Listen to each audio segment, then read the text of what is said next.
Okay, I'm back. I got my big board. I just put it on my cutting table. I'm going to show you how I bond the batting to the outer fabric. Now what I do is I lay down the batting with the glue sides up. And with the Dream Fusion, there's always, when you buy it, there's always a little tag inside that tells you which side in case you can't tell. But if you look at it under a light, you can see little tiny glue threads. So I lay out the batting and then I put the fabric on top.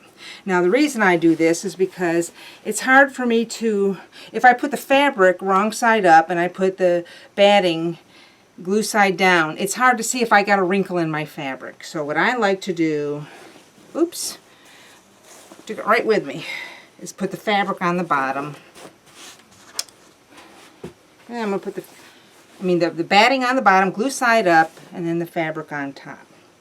Now I'm pretty good at cutting my fabric, but you know, when you're cutting a lot of batting, it may not be absolutely perfect. So I like to lay it out, and I don't worry about it if the batting's a little bit different size, because I can trim that later after I get these all done.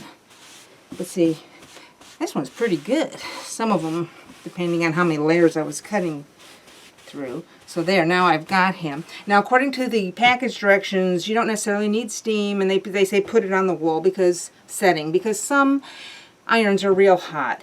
I am just terrible. I love steam, so I'm using steam. I like it, but you don't have to. And then I'm just going along and I'm ironing it. My iron's nice and hot.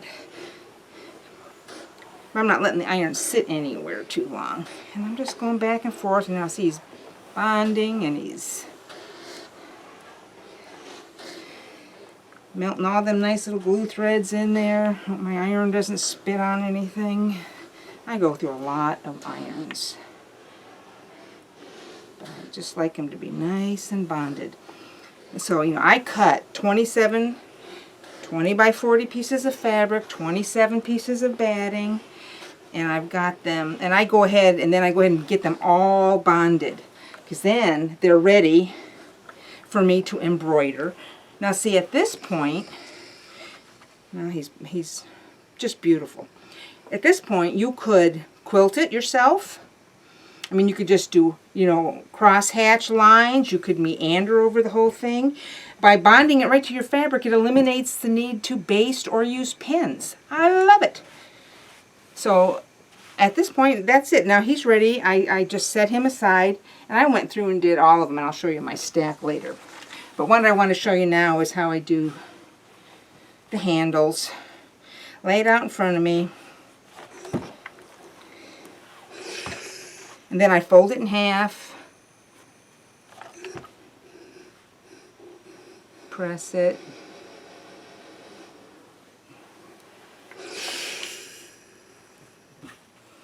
open it up, and then I bring one side into that fold line and press it.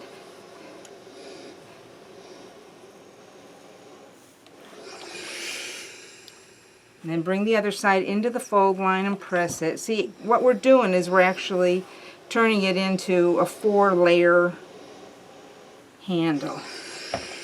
See, he's been folded twice and pressed. Then I fold them in half again on that original fold line. Press them nice.